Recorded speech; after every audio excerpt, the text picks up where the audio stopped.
Assalomu alaykum. Hurmatli tomoshabinlar.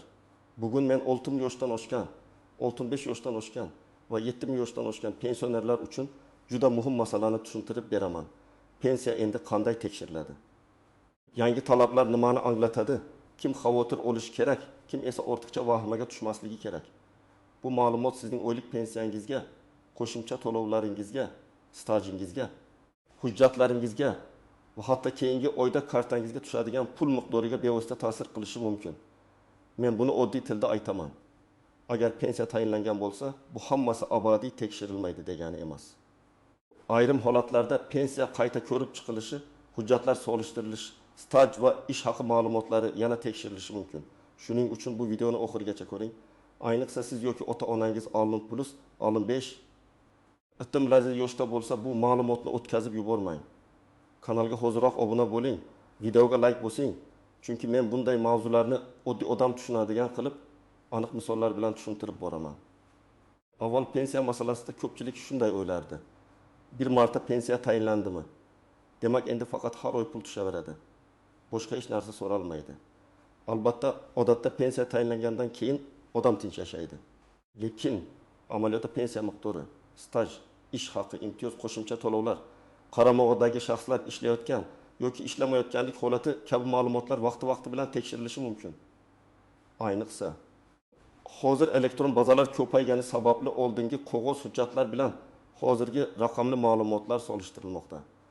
Ilgari odam pensiya bo'limiga mehnat daftarchasi, ish haqi haqida ma'lumotnoma, harbiy xizmat hujjati, tug'ilganlik haqidagi hujjatlar, nikoh yoki familiya o'zgargan bo'lsa, shunga oid hujjatlarni olib borardi. Mutaxassislar hujjatlarni ko'rib pensiyani hisoblab berardi. Lekin eski yillarda ba'zi korxonalar yopilgan, arxivlar yo'qolgan, ma'lumotlar noto'g'ri kiritilgan yoki umuman elektron bazaga tushmagan bo'lishi mumkin. Shu sababli hozirgi tekshiruvlarning asosiy maqsadi ham shunda, pensiya to'g'ri tayinlanganmi, ortiqcha to'lov bo'lmaganmi? Aksincha, odamga kam to'lanib kelinmaganmi, hujjatlar bir-biriga mos keladimi? Bu yerda bitta muhim narsani aytaman. Tekshiruv degani darhol pensiyani kesib tashlash degani emas. Ko'pchilik pensionerlar meni chaqirishdi. Demak, pensiyam kamayadi deb qo'rqadi. Yo'q, har doim ham bunday emas. Ba'zan tekshiruv natijasida pensiya oshishi ham mumkin. Masalan, oldin hisobga olinmagan staj topiladi. Arxivdan yuqoriroq ish haqi ma'lumoti chiqadi. Nogironlik, urush davri, zararli ish sharoiti yoki boshqa imtiyozli davrlar tasdiqlanadi. Shuning uchun masalaga qo'rquv bilan emas, tayyorgarlik bilan qarash kerak. Birinchi navbatda 60 yoshdan oshgan, ya'ni yangi pensiyaga chiqqan yoki yaqinda pensiyaga chiqadigan fuqarolar e'tiborli bo'lishi kerak. Chunki pensiya tayinlanayotgan paytda eng ko'p xatolar aynan hujjatlarni topshirish bosqichida bo'ladi. Masalan, odam 30 yil ishlaganman deb o'ylaydi. Lekin mehnat daftarchasida bir korxonadan boshqasiga o'tishdagi 2-3 oylik bo'shliq bor. Yoki korxona nomi o'zgargan, muhr o'qilmaydi, buyruq raqami yozilmagan. Natijada shu davr stajga kiritilmasligi mumkin. Agar fuqaro vaqtida e'tibor bermasa, pensiya miqdori kutilganidan past chiqadi. Masalan, bir ayol 60 yoshga yetib pensiyaga chiqmoqda. U 1905 yildan 2000 yilgacha tikuv fabrikasida ishlagan. Keyin 2000 yildan 2010 yilgacha boshqa tashkilotda ishlagan. Mehnat daftarchasida 1905 yildagi ishga kirish yozuvi bor. Lekin 1932 yilda fabrika nomi o'zgargani haqidagi yozuv aniq emas. Pensiya hisoblashda mutaxassis bu davrni qo'shimcha hujjat bilan tasdiqlashni so'rashi mumkin. Agar ayol arxidan ma'lumot olib kelsa, 15 yillik staj tasdiqlanadi. Agar olib kelmasa, ayrim davrlar hisobga olinmay qolishi xavfi bor. Bu esa pensiya miqdoriga oyma-oy ta'sir qiladi. Ikkinchi guruh 65 yoshdan oshgan pensionerlar. Bu yoshdagi fuqarolarning ko'pchiligi allaqachon bir necha yildan beri pensiya oladi. Ular uchun muhim masala eski tayinlangan pensiya hujjatlarining elektron bazalardagi ma'lumotlar bilan mos kelishi. Agar oldin pensiya qog'oz ma'lumotnoma asosida tayinlangan bo'lsa, hozir shu ma'lumotnomadagi ish haqi yoki staj arxiv yozuvlari bilan solishtirilishi mumkin. Bu tekshiruvda ba'zan farqlar chiqadi. Masalan, hujjatda 20 yil staj ko'rsatilgan, lekin elektron bazada 19 yil ko'rinadi. Bunday paytda pensioner darhol men aybdorman deb o'ylamasligi kerak. Balki baza to'liq emasdir. Arxiv ma'lumoti kiritilmagandir. Familiya noto'g'ri yozilgandir. Pasport almashtirilganda ma'lumot birlashtirilmagandir.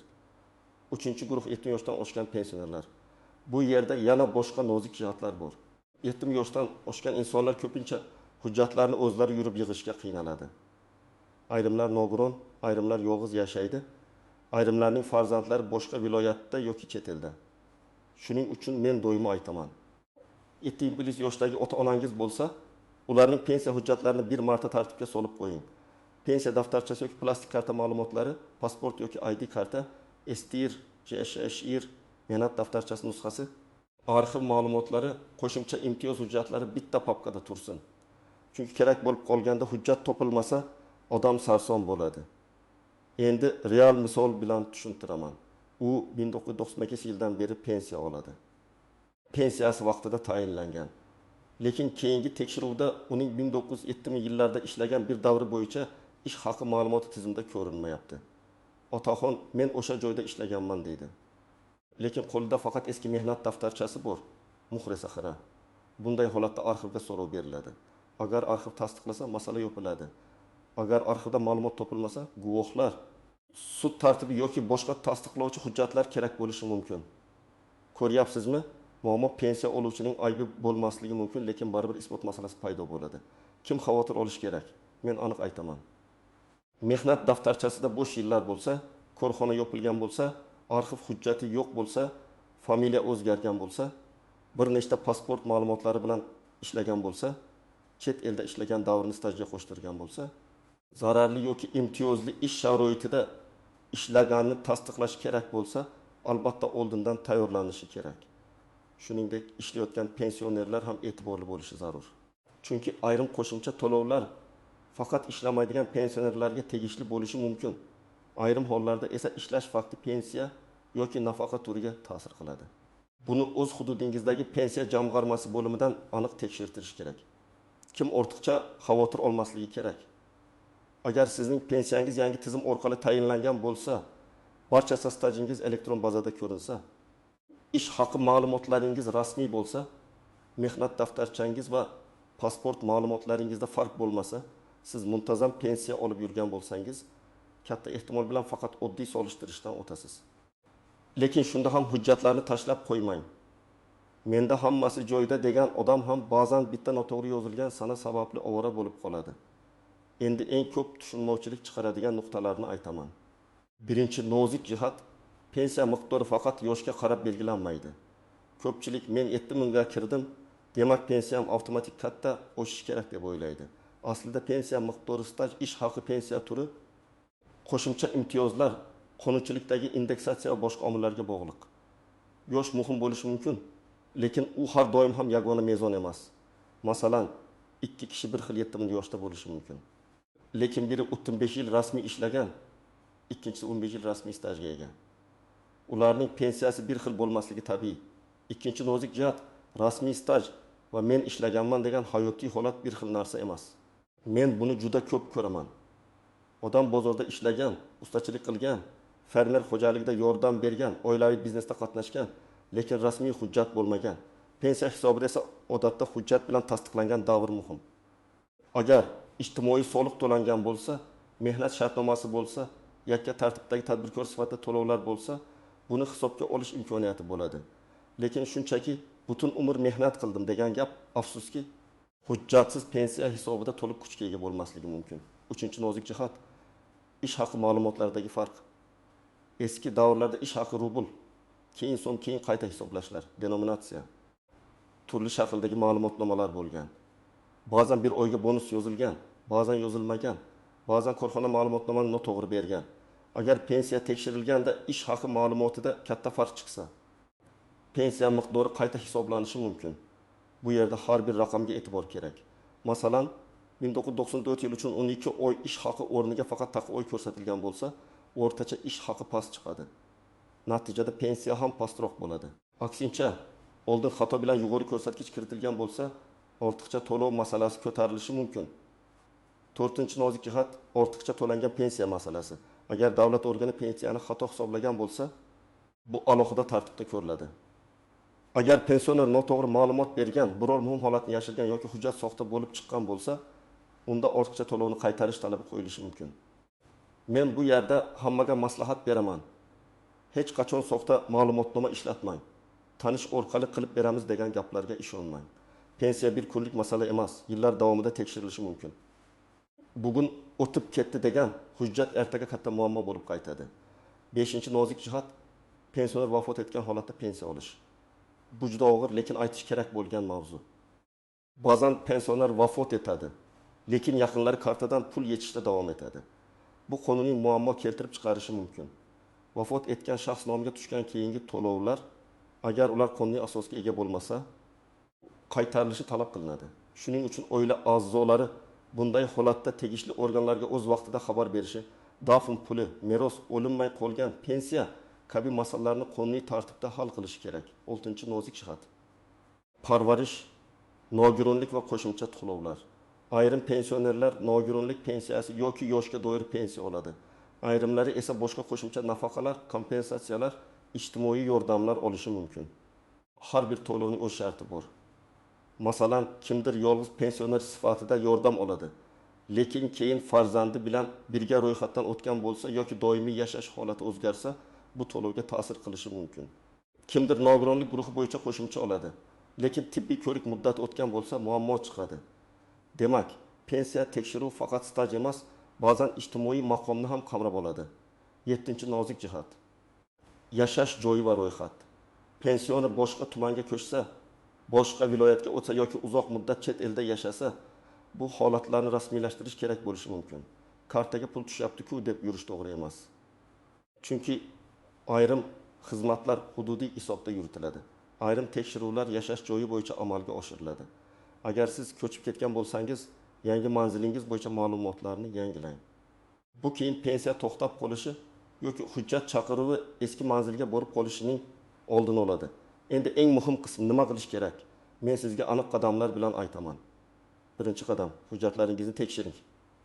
Pasport yoki ID karta, JSSHIR, STIR, mehnat daftarchasi, pensiya tayinlanganligi haqidagi hujjatlar, bank kartasi ma'lumotlari, arxiv ma'lumotnomalari, harbiy xizmat hujjati, nikoh yoki familiya o'zgarishi haqidagi hujjati.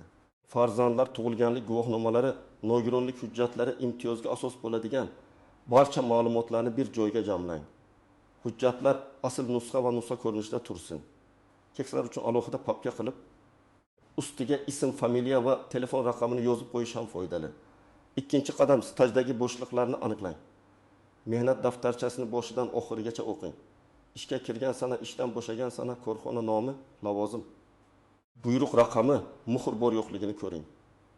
Agar 1980-yil 1 martda ishdan bo'shagan bo'lsangiz, keyingi ishga 1980-yil 1 iyunda kirgan bo'lsangiz, o'rtada 3 oy bo'shliq bor. Bu normal bo'lishi mumkin. Lekin siz o'sha 3 oyda boshqa joyda ishlagan bo'lsangiz, hujjatini qidiring. Ayniqsa 5 yil, 10 yil, 15 yil ishlagan davrlar tasdiqlanmagan bo'lsa, bu pensiyaga katta ta'sir qiladi.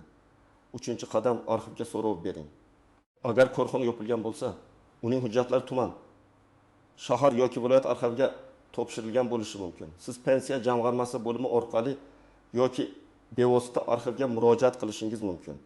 Murojaatda to'liq ism, familiyangiz, tug'ilgan yilingiz, ishlagan korxona nomi, taxminiy ishlagan yillaringiz, lavozimingiz, iloji bo'lsa korxonaning eski manzili ko'rsatiladi. Menga pensiya uchun ish staji va ish haqi to'g'risida arxiv ma'lumotnomasi kerak deb aniq yozing.